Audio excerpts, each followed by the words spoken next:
Welcome to the Varsity Club podcast. This is Derek Peterson. I've got some jaw pain this week that really started acting up on like Wednesday night. It woke me up in the middle of the night, so I can't talk very much without there being some pain.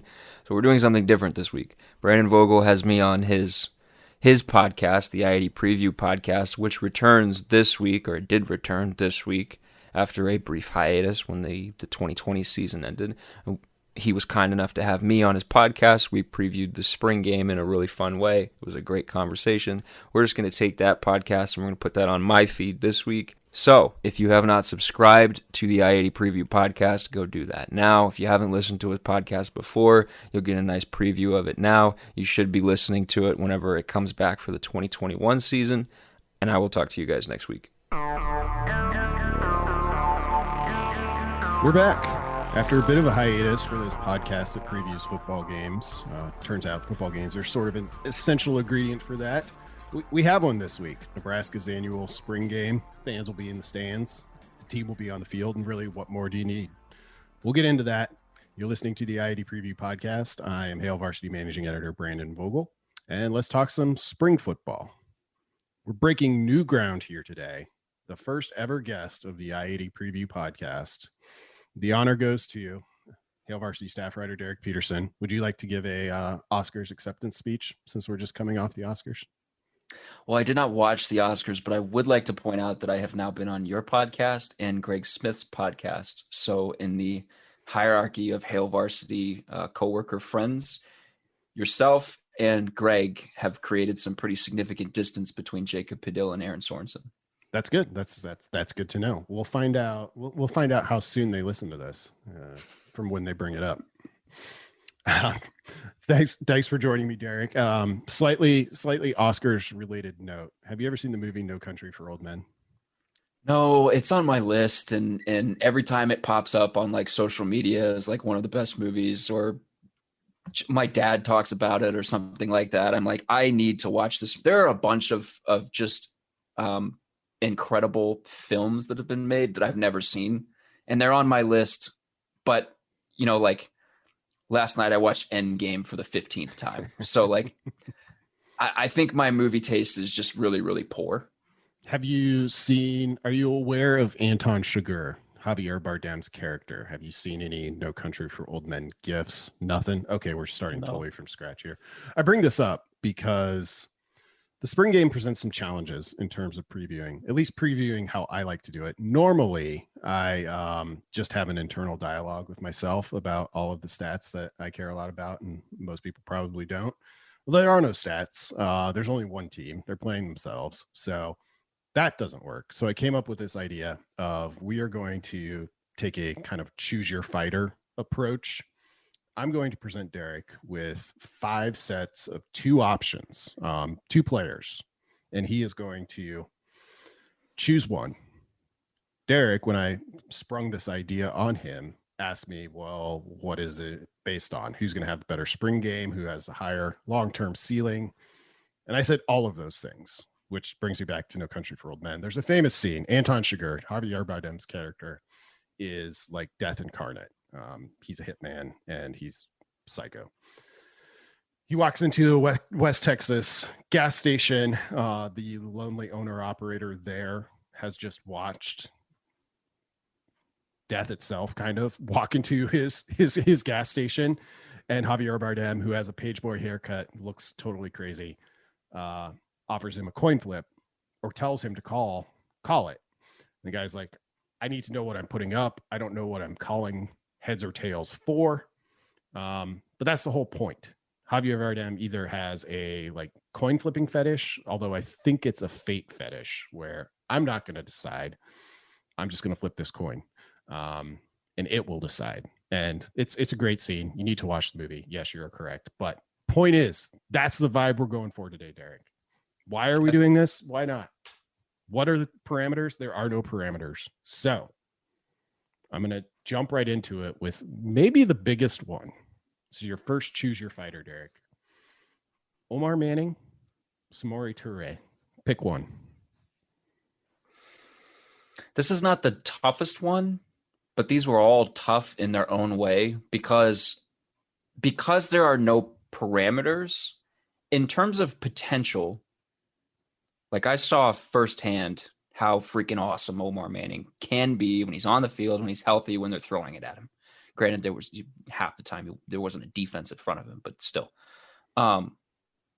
So like if we get to see a healthy Omar Manning for 12 games, I'm very, very interested in what that looks like on an actual field. Because this dude was the top JUCO wide receiver in the class of 2020 for a reason. That being said, when he's going up against Samori Toure, it's hard to pick potential over actual production. Regardless of I don't think either of them will play a ton in the spring game. So for me, more it's like who's going to have the better season, who's going to be more reliable, who has more potential, things like that. Like Toure was a first team All-American at the FCS level. And I don't think that should just be written off because, he was an FCS player. They play good football. Yeah. He had 303 receiving yards in a playoff game. Took a Randy Moss record in a playoff game. So he's done it at a big level, at a high level that Nebraska has not been on. He had 87 catches for almost 1,500 yards as a junior. You don't get that kind of production by just being a so-so ho-hum player at the FCS level. I think he's a really good player. Will he have 1,500 yards in Nebraska's offense this season? Probably not. His production is largely going to be contingent on how good Nebraska's quarterback play is, which would then be an extension of how good Nebraska's offensive line play is. But I still think, like somebody asked us, you have 3,500 yards and 30 touchdowns to distribute amongst pass catchers. Like, how are you distributing it? And I said, I could see Samori Toure getting 1,100 yards and like 12 touchdowns or something like that. I could totally see him taking Stanley Morgan's 1,000-yard record. So for me, just because he's done it, and he's done it at a high level, and not necessarily saying that FCS football is the same as Big Ten football, because he said himself when he got here, the corners that he was going against at the FCS are not the same as the corners that he's facing in Nebraska's practice already. So I understand that, but he's still done it at a high level, and he's produced at a high level. And so for me, like, I'm excited about that dude, particularly because he's going to be playing in the slot. I think he's probably my pick here.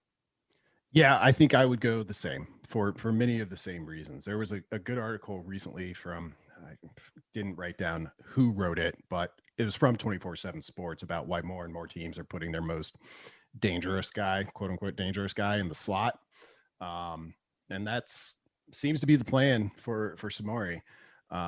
Omar Manning, I think it's important. It's I hope we get to see him. I should note we're recording this before we even know the final rosters for the spring game, or have heard kind of the last pregame word from Scott Frost. I hope Omar Manning plays. You got to see him in person. About 4,000 other people got to see him in person at that open practice on April 17th. I think that was the first time I'd actually seen him on the practice field for Nebraska. And I only saw it via photos, but even those kind of jumped off the page. It made me think, I'm like, oh, so this is why he was the most asked about player in the country to only play 5 snaps in 2020. Because he looks different. And Toure's a different guy in that regard, but he's done it. And, it's going to be a jump up size wise. I think is probably the key, which you mentioned, but it's a really high level of football. Those Montana teams were in the playoffs. And we'll have another FCS guy coming up a little bit later here to choose from. So let's move to defense. I debated which one to do first, but we're going to go with the secondary. Nebraska's got 2 starting safeties back, but I think you're going to get a pretty good rotation there. So your next pick one, safety Noa Pola-Gates or Myles Farmer. If you're taking what Travis Fisher says at face value, he's got like 3.5 starters at safety. And I would tend to take what Travis Fisher says at face value. This was the hardest one for me. So fitting that we do this second. I don't know, because I'm very intrigued by Noa Pola-Gates. He's a smaller dude, but I've seen him hit some people pretty seriously. I'm not worried about his mentality or his kind of edginess to play safety. But there's Myles Farmer, who got into a game for like 5 minutes and then had 2 interceptions and then didn't play again. Yeah. And this was a guy, like you and I have talked about this before. You are super high on Myles Farmer. You always have been super high on Myles Farmer. And as he's sort of been here, I've been like, man, I am very interested in seeing what this dude looks like on the field. I'm even more so. I think this spring game presents an opportunity for Nebraska to do some stuff with Cam Taylor-Britt, move him around. And because Travis Fisher tends to cross-train all of his guys everywhere, I wonder how much like corner Myles Farmer has played. I wonder how much nickel Farmer has played. I mean, he feels like a guy who might be able to go down into that role. Like if you have Isaac Gifford playing that role, Farmer is what, 6'2"? He's a bigger dude. I feel like he might be able to go down and play some snaps in that role. They've just got a lot of guys who provide them with a lot of versatility and flexibility in the secondary to move pieces around. And I think because of Farmer's size relative to Pola-Gates, he gives you just maybe like 1% or 2% more flexibility to move him around. And I think when you've got like 2 guys at safety in Dismuke and Williams, who, if they're healthy, they're going to be on the field a ton. I think Farmer being able to move around sort of gives him maybe a little bit more opportunity come the season. But if we're talking about just like this spring game, who am I most interested in? It might be Noa Pola-Gates, because we've already seen some of Farmer. We haven't seen much of Pola-Gates. But if the question is like, who's going to have the better season or who has the higher ceiling or things like that, it might be Farmer. I don't know. This one's tough. This one feels like just such a toss-up for me. It's a coin flip, to go back to your initial analogy. Well done. Yeah, we haven't seen enough of either guy.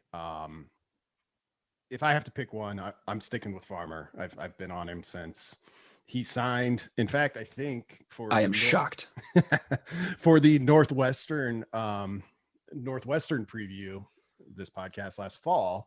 I think he was one of my 3 guys to watch because, it was apparent he was going to play at that point because of suspensions elsewhere for Nebraska, half suspensions.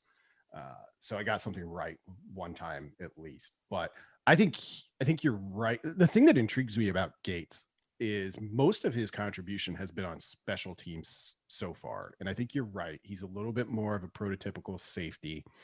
Well, I shouldn't say he's more of a prototype. He's not quite as versatile as Farmer looks right now.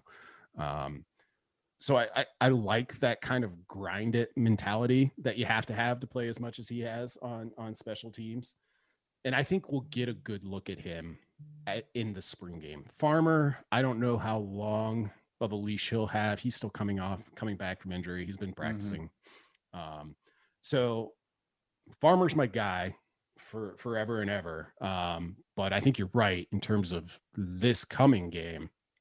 It's going to be good to get a good look at Noah, just because he was a highly touted guy. He was a very big late get for Nebraska in that class, and he's done the dirty work so far. So now it's time to see what else he's ready for. Well, the thing that's interesting too is Braxton Clark has not had live reps this spring, or at least he hasn't had many that we've heard of. And like you said, we're recording this before we know. I don't know if he'll play a ton in the spring, if at all. So if he's out, then and Quentin Newsome is like your first team guy, who else is at corner? You've got Nadab Joseph on one side. Who else is at corner? Probably Tamon Lynham. But there might be an opportunity for one of those guys to slide down a corner and play there. I don't know. We'll see. Maybe. Yeah, the uncertainty around Clark is why we do not have a Clark Newsome pick one among our selection, because I'm just not quite sure how far along he is. But that's another really interesting one, I think. Full health, who would you choose there? Clark, I think, but it seems like Newsom has certainly he's made the most of kind of having a little bit of runway here this spring, based on what the coaches are saying about him. So is that your impression? Yeah, I'd kind of be right in that same spot. Yeah. Number 3 on the list. We got to do it. I tried to avoid it, but we got to do it. Quarterback. Got Henrik Harburg and Logan Smothers. But first, we're going to break for halftime because that's a thing we do on this show. Hi there, everyone. I'm meteorologist Rusty Dawkins with Hail Varsity for the I-80 preview podcast, and we have the Husker spring game coming up this Saturday in Lincoln. It's on May 1st, and the start time's around 1 o'clock in the afternoon. Now, this is the time of year where high temperatures are usually around 70 degrees, but, well, this is Nebraska, so of course that's not going to happen. What we're going to see are temperatures closer to, say late June, early July. High pressure is going to be in control. Now, what does that mean? That means lots of sunshine, and but we still need something to warm us up. What is it going to take? Well, it's going to be some wind. We're going to see a south to southwest wind at 15 to 30 miles per hour, and that's going to warm us up into the middle 80s. So we've got a lot of heat. We've got a lot of sunshine, so we should be drinking plenty of water to stay hydrated and wearing the sunscreen. Probably not something we've even thought about yet this year, but if you're out in the sun for 3 or 4 hours, probably going to need it. So here's your hour-by-hour forecast. By 11 a.m., if you're just kind of doing something before the spring game starts, mostly sunny, temperatures in the lower and middle 70s, and that southwest wind already starting to pick up at 10 to 20 miles per hour. By 1 o'clock, when everything gets started, mostly sunny, lower 80s, maybe even the middle 80s in some spots. Southwest wind at 10 to 25 miles per hour, probably gusting a little bit higher than that. By 3 o'clock in the afternoon, mostly sunny skies, temperatures in the middle 80s with a southwest wind at 10, 20, maybe 30 miles per hour. I'm meteorologist Rusty Dawkins with Hail Varsity for the I-80 Preview Podcast. Hope you enjoyed the halftime festivities. Derek, we left off at quarterback. I know you've had some thoughts in the past. I'm sure you still have thoughts. I hope so. Otherwise, this is going to be a bad segment. Have those changed? Pick one, Harburg or Smothers. I have no thoughts. My brain is actually the scene in SpongeBob where everybody's running around with filing cabinets on fire. We threw out his name. Every season of SpongeBob got added to Paramount Plus, and so my wife and I have sort of been reliving childhood years through that. Did not realize that show aired in 1999, so I was quite young when it first came out. I will never come on this podcast again now, as I've brought up Marvel and SpongeBob. Quarterback, I lean towards Heinrich as the number 2 guy because I think they're on equal footing in terms of experience. I understand Logan was here for an entire year. It was a weird year. He didn't have a traditional kind of practice schedule throughout his first year. He didn't play in a game. Heinrich comes in, and I thought Heinrich was really hurt by COVID throughout the recruitment process. I think he would have been a little bit bigger if COVID hadn't been a thing. I don't think it would have been as easy for Nebraska to get him. I know several other people were very, very interested in him at the Power 5 level. He showed up, and all reports have suggested that he surprised them with just how clean he throws the football, the mechanics with which he throws the football.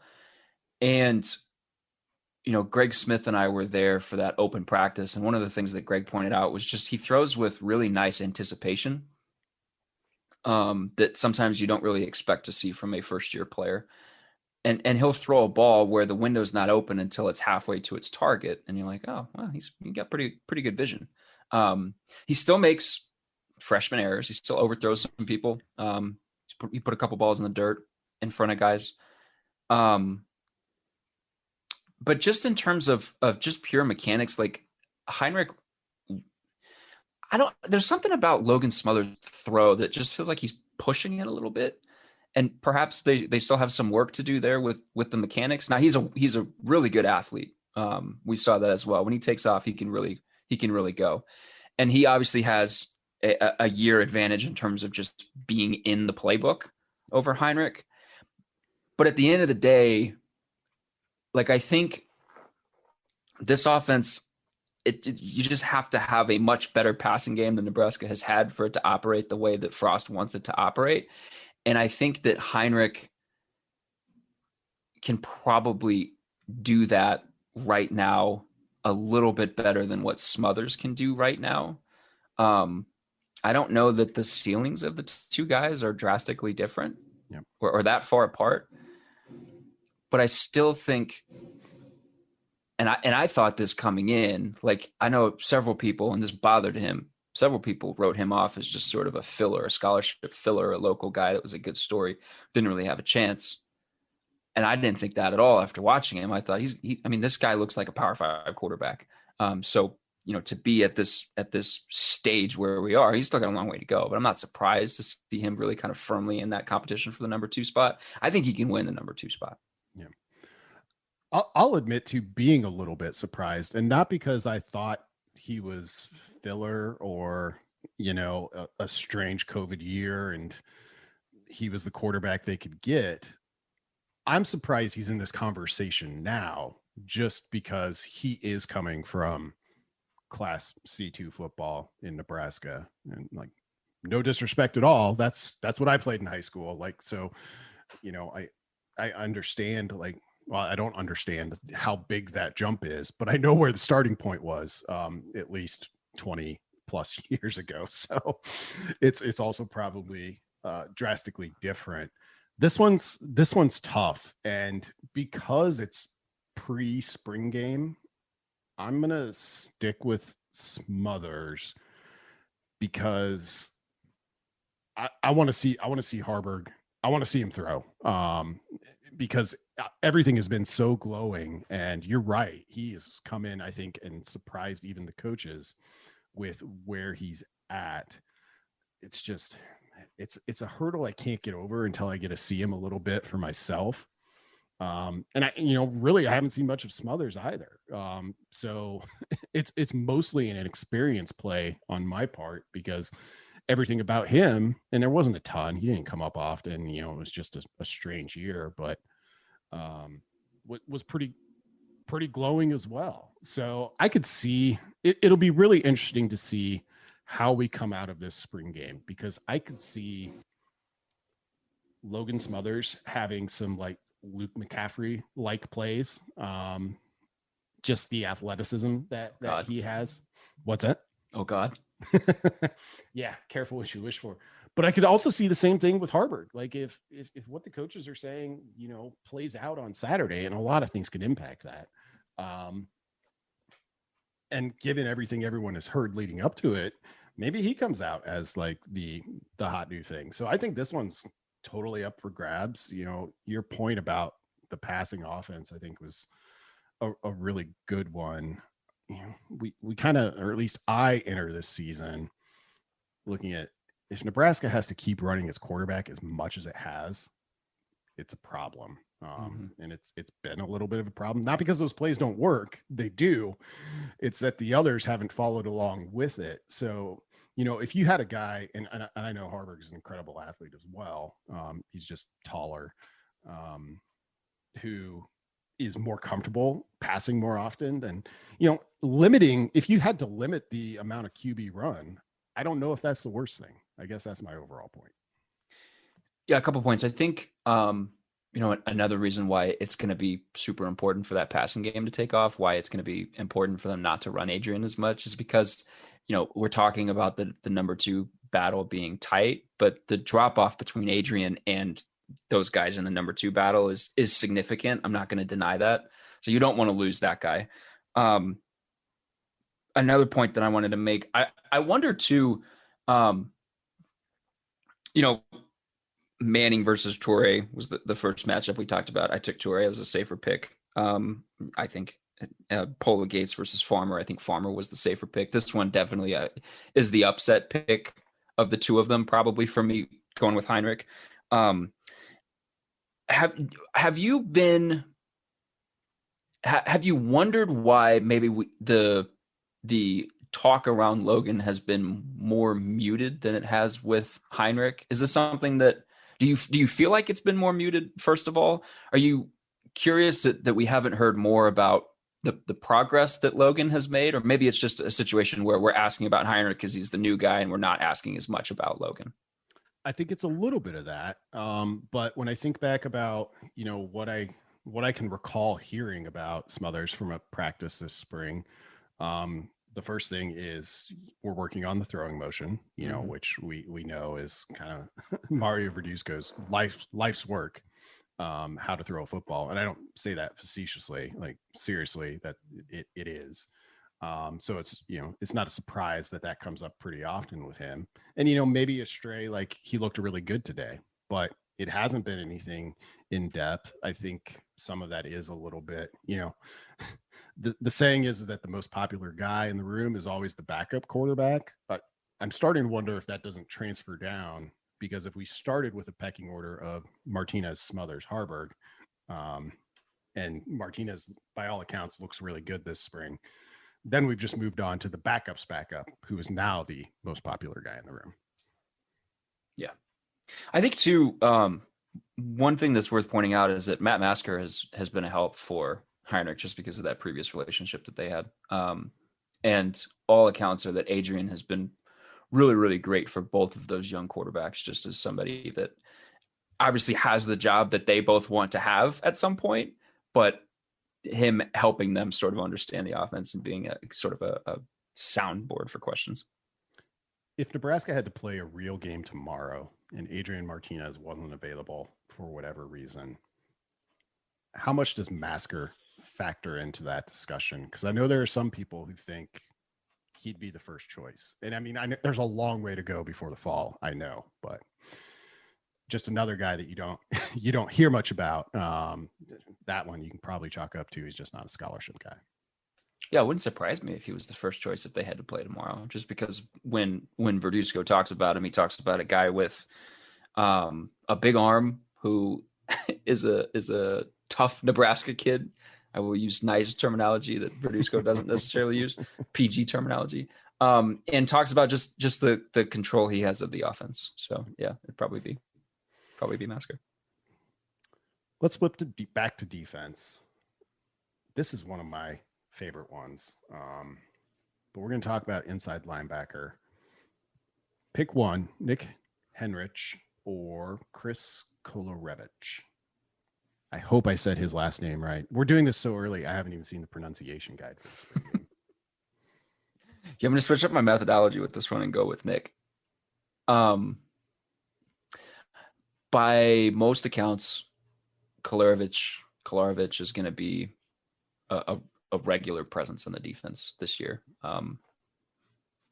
He's just another one of those guys that comes from a good FCS program and he's played a lot of football. Seems like a guy that Barrett Ruud can trust right away. As long as he sort of picks up the nuances of their defensive scheme. That being said, Henrich was a 4-star guy and a top player in the state. He said something interesting, that he learned the defense better playing outside linebacker. And that sort of move to the outside really helped him sort of solidify his understanding of what he was supposed to do. He's been too hurt through his first 2 years. We haven't really gotten to see like what exactly is Nick Henrich. If he's completely healthy, I'm going to pick Henrich because I want to know what he is. And I think like the pathway for him to significant playing time this season is probably pretty tough. There's probably a few roadblocks in the way. We don't know how much Will Honus is going to play in the spring game. So Nick might get an extended look in the spring game. Probably will get an extended look in the spring game. But when we're talking about the fall, you've got Honus, if he's healthy. You've got Kolarevich, who will probably play a ton just because, you don't add like a one and done guy like that, potentially one and done guy like that if he's going to sit on the bench. And then Luke Reimer, who's super athletic. So Henrich could potentially be sort of an odd man out, which I don't think he will be, but I kind of just want to know what is he, because they bounced him outside linebacker because there just wasn't a ton of snaps to be had at inside linebacker when Colin Miller was in the picture. And now he's back at inside linebacker and Chris Kolarevich is in the picture now. And so if he's going to stick it out at inside linebacker, I feel like that probably has to happen this season because they've also recruited guys on the outside that they really like. And so I think he's plenty talented enough to find a regular role at inside linebacker. And if Barrett Ruud wants to rotate 4 guys in those 2 spots throughout the season, I think he will absolutely do that if he feels comfortable with the 4 that he has.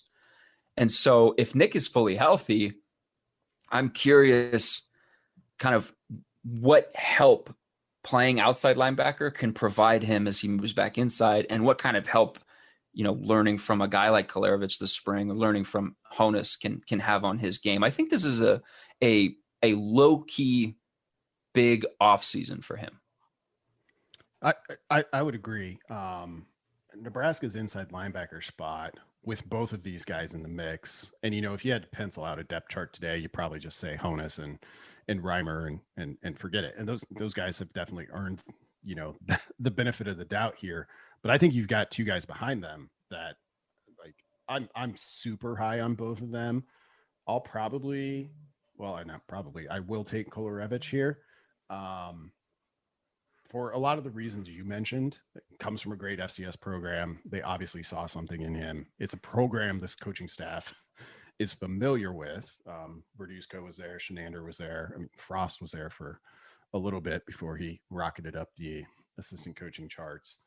But the thing he's also, I think he's freaky athletic. Like it's, seeing some of his testing numbers, both here, but also seeing, because when he opted, FCS didn't play in the fall, so he didn't have much of a choice. He could have played this spring, but, he was getting some low level, he's at least on the deep draft lists.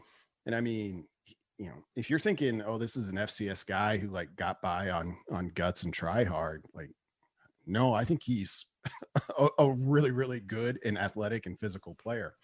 I see a lot of the same things with Henrich. And, if we put parameters on it of whose ceiling is potentially higher, you'd probably take the one who has more years still to play. But it's a big spring for Nick. It's kind of strange to think, well, he missed that first spring, even though he enrolled early. And then there was no spring for anyone last year. And he's still 27 tackles last year, played really well. The outside linebacker thing's interesting. I guess you're probably asked to do a few more things out there. You just got to be a little bit more situationally aware of where teams are lining up and who you're matching up with. A lot of inside linebacker. I'm not saying this is all of it, of course, but is filling a gap. And really standing up against the run. So Nebraska's got kind of I think, again, with these 2, we got to see, which we'll get a start at the spring game. But I don't remember how long it's been since Nebraska's had a true inside linebacker who was in contention even for first team All Big Ten. It wouldn't surprise me if one of these guys got there, and I don't know which one of the 4 it is. And that's saying a lot because the Big Ten is a deep linebacker league. You just look at it and there's so many. You look at the All Big Ten teams, which I've been doing a lot lately, has been preparing for the yearbook and opponent previews. And there's always so much talent there. It seems like every team has 100 tackle guy, not last year, but typically. Well, Pat Fitzgerald's son, his pride and joy, Patty Fisher, is gone. So the spot on the first team is opened up for an inside linebacker. And to your point about athleticism, Henrich has to have athleticism to go kick outside. Kolarowicz played outside linebacker for Northern Iowa.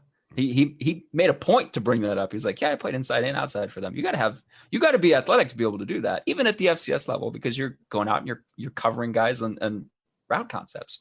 And the other thing too with both of these guys is this is potentially a super deep room because you've got the Wyndon kid coming in from Hawaii. You've got Randolph Kapai, who I really like. You've got Seth Malcolm. Garrett Snodgrass still kind of puttering around. Jackson Hanna's in there as well. I think, and this is why, Kolarowicz pick is completely fine. One of the reasons I went with Henrich is, like I said, because he's got three guys, I think, in front of him that he probably feels like pressure to try to close the gap, or maybe not. Maybe there's not a gap, but close the gap between those three guys, because he might also feel like there are some dudes lighting a fire right under his feet at the bottom of the ladder. So, yeah, that's a really good point. It's what Nebraska wouldn't give for that sort of depth at outside linebacker, but I guess that's a separate topic for a separate podcast. All right, let's wrap up. We'll go back to offense because everybody loves points. But this one will be interesting. I'm not even sure where to slot this other than, well, they're running backs, literally. But two kind of stars of the spring might be maybe a little strong, but guys that gotten talked about a lot. I'm talking about walk-on, who I know the coaches basically don't consider a walk-on in Jaquez Yant, and true freshman Gabe Ervin Jr. Ervin Jr. has missed some time in the weeks leading up to this. Who are you taking in that battle? Yeah, this is like the competition for the Wyatt Mazur Brody Belt Spring of the Year award at Nebraska. Why is it always at Nebraska that for whatever reason the running backs are out and there's one guy that gets brought up all the time? Because literally he's like one of three guys who can carry the football. It's incredible. Like, Ryan Held was so happy when we first spoke to him at the start of spring. He was like, I have all of my guys here. This is great. And then a week goes by and he suddenly has like two guys.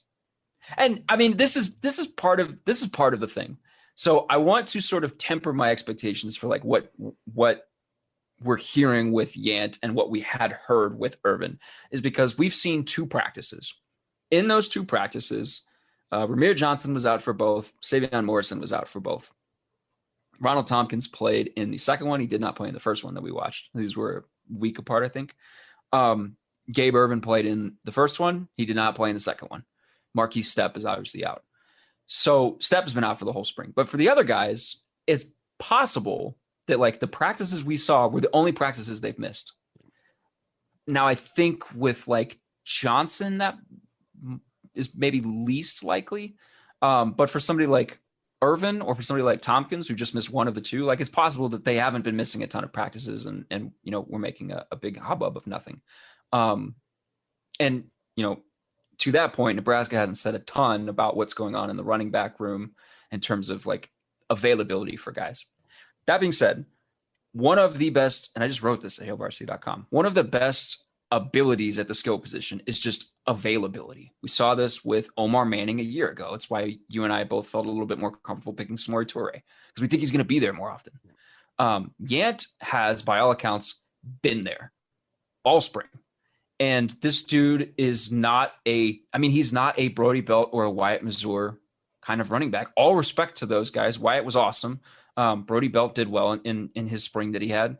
Yant is 6'2", and Travis Fisher said he might be pushing 250 pounds. That is a big dude. And when we saw him, we just published a story on Monday morning, whatever this is. This is Monday morning, right? That's correct. Yeah.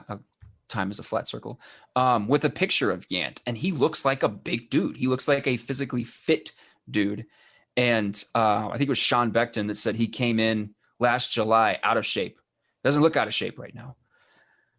So you've got all of that. They've been talking about him. They've been talking about, like, Greg Austin says, yeah, he will run our alignment over if we don't get out of the way, which is like maybe a good thing, maybe not a good thing. But then you look at high school production. He had 583 yards as a senior, 908 yards as a junior. So he wasn't relied upon heavily like you would maybe expect to see from a guy that size at the high school level. He did have 10 touchdowns in both seasons. Maybe he's a guy that they feel can be like a goal line power back. Maybe he's a guy they feel can be like a short yarded situation kind of back, and not necessarily, like a typical number two guy. Ervin, like, I looked at this as well, true freshman production from running backs. Unless you've got a guy, what I found was that the 5 stars, the really highly rated running backs, they got a lot of opportunity, but opportunity didn't always translate to production. The 5-star guys that I looked at like 400 something running backs that have signed to Power 5 schools over the last 5 years. 5-star guys averaged something like 350 yards in their first season. Now, they had more carries on average than 4 and 3-star guys, and obviously more yardage because they had more opportunity. But of the 25 best seasons amongst those true freshman running backs, I think only 5 of them came from top 100 recruits. Like, you're just not going to get a ton of production from a first-year running back. And particularly at Nebraska, Maurice Washington is the only one who has played a significant role as a true freshman. Marvin Scott had 24 carries for 62 yards last year. Now, it was a weird year. They only played 8 games as opposed to a typical 12. But the year before that, Ramir Johnson had 21 carries for 64 yards. So the last 2 years, they just haven't run their true freshmen a ton.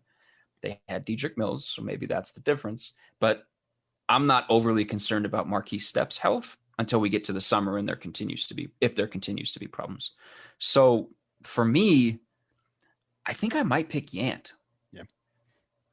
I like that pick. And I'll get into why here a little bit, because I look at both of these guys, and that's kind of the key question for me. I'm like, okay, we've heard good things about both of them.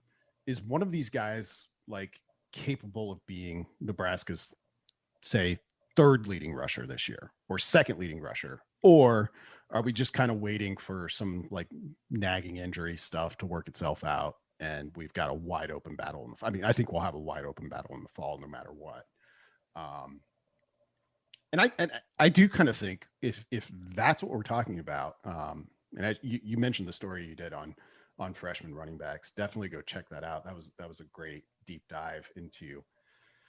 It's always important. One of the things I try to do on this podcast regularly is just like set expectations. Like, here's what's normal, and adjust from there. If you expect something higher than that, why? If you expect something lower than that, why?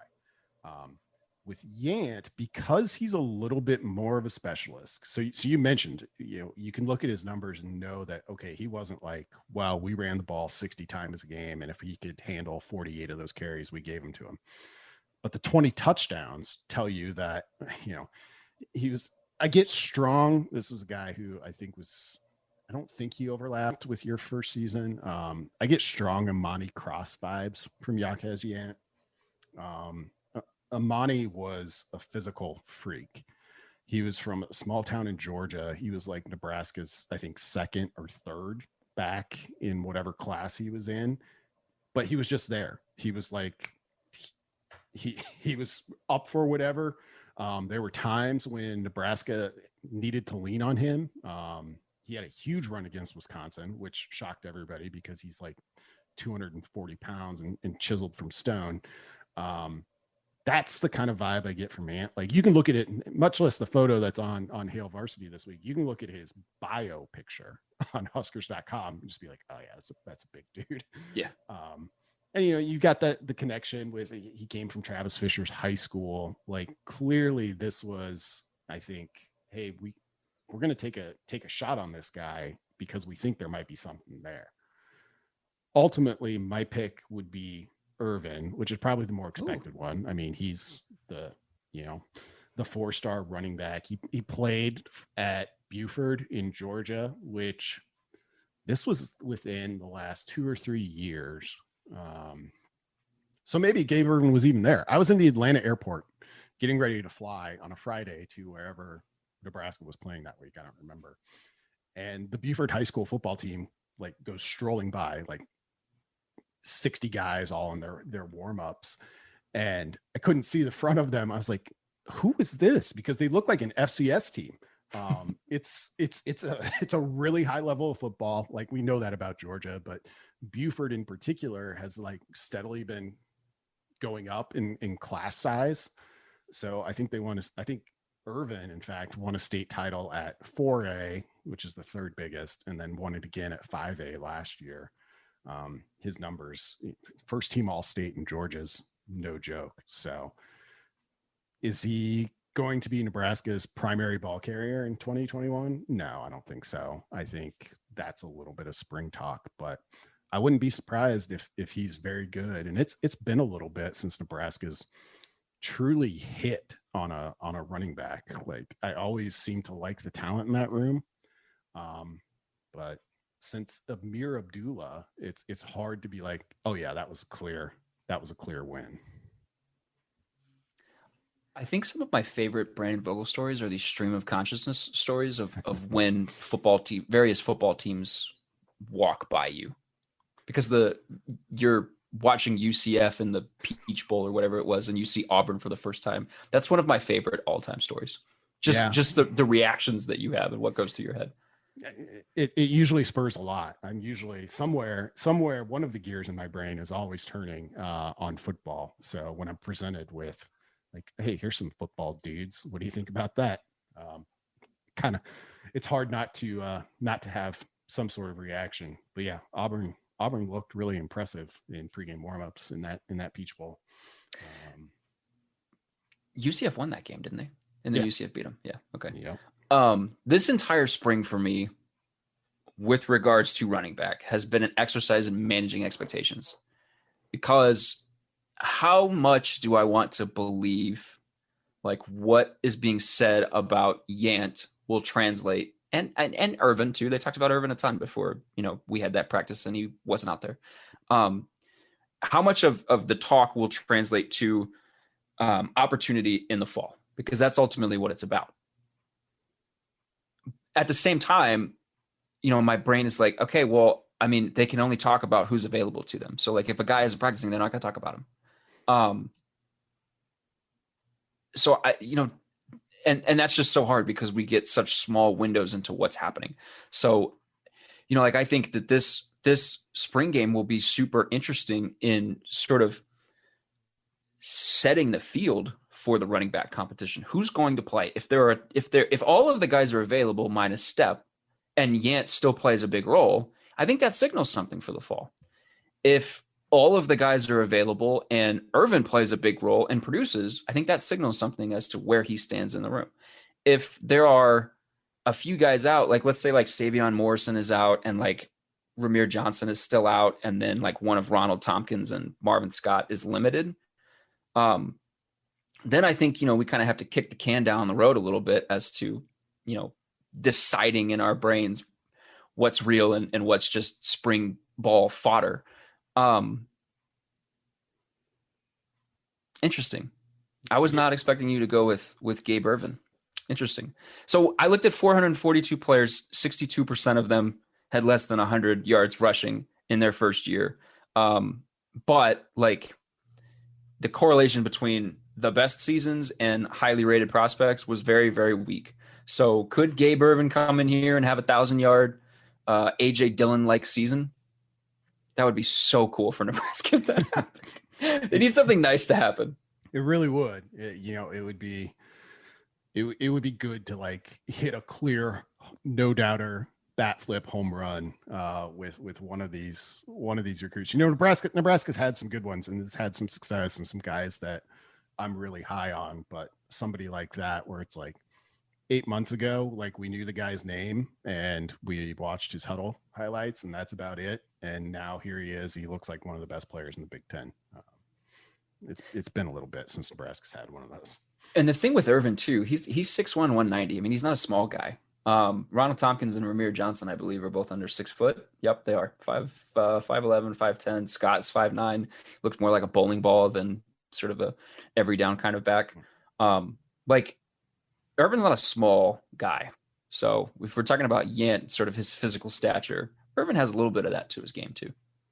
Yeah, I think he does. And, I think one thing that interests me about this spring game with the recruiting setup for it. So recruits can come, but that's like it. They can't talk to the coaches. They got to buy a ticket like everybody else. Can't tour the facilities. Like, does that put pressure on, not put pressure, does that incentivize Nebraska to like hold a little bit less back if you're trying to impress, 8 guys in the stands with what this offense can do? There's no obvious answer to that, but it's just something I'm wondering about as we get ready for the spring game. Oh, that's absolutely my biggest question. How cagey are they going to be with their offense? Yeah. Yep. Because it's going to be televised, and we know from coaches all across the country, like, major hesitation about putting that stuff on film, which I obviously, by the tone of my voice, don't buy. I do have one more. Pick one that I didn't ask you to prepare for. It's the most important one. Red or white? I really thought you were going to go with Red Hot Dog or Val's Pizza. Red pants. All red. They should do that for the spring game anyway. Yep. Yeah, I've gone back and forth with this one. For a large portion of my life, while my high school was red, that's probably part of it. I'm also from Nebraska. I considered myself a red person. But if we're talking about just the football uniforms, I think I like the whites better, particularly all white, which I know gets you in trouble here quickly. But all white is a clean look. It needs to be red, and white. I don't know if I'd go all red all the time, but I would like to see it come out occasionally. I believe the last time, well, I shouldn't say that. It definitely happened in 1986 against Oklahoma. Nebraska got beat. And I don't recall seeing it since then. We've obviously seen the all whites at various points since then. I am very matchy across the board, though. This is not just specific to Nebraska football. Like, I want you to wear the same color top as same color pants. So, like, the Oklahoma City Thunder, for a stretch there, would wear, like, blue uniforms with, instead of blue accessories, they would wear orange accessories, and it would always bother my kind of OCD level brain. You're a monochrome guy. Yep. Big time. I can dig it. Well, Derek, thanks for being the first ever guest on the I-80 Preview podcast. I think we'll wrap it here. Gave you a good about an hour. So that should get you from Omaha to Lincoln or from anywhere else. You may be coming to you for the spring game. It'll just be nice to have football back. Be sure to check out hailvarsity.com, of course, first and foremost. I know we'll have spring game coverage all throughout the week. I mentioned Greg Smith, our recruiting analyst. He already has a list up of expected visitors. And that'll be updated throughout the week. Derek's working on a series of some of the biggest storylines going into the game. We're hard at work on the May issue and the yearbook, which comes out in June. So subscribe now, get all of the premium content online, get those 2 magazines. They're going to be good ones. And then, of course, the ever-growing podcast network. Got some long-range plans in the works for that. But right now, after you get done with this, you can go back and listen to all of Derek's podcast, the Varsity Club podcast, the OG Hail Varsity podcast original. We've had Hail Varsity Radio for a long time. But yeah, check out Greg with Mind Your Own, Jacob Padilla, the Nebraska Preps podcast, and then Aaron and Sasha, of course, with Mind Your Own podcast. So plenty to listen to in the lead up to the spring game. Derek, thanks a lot for joining. Longtime listener, honored to finally be on. Thank you. A Hurrdat Media Production.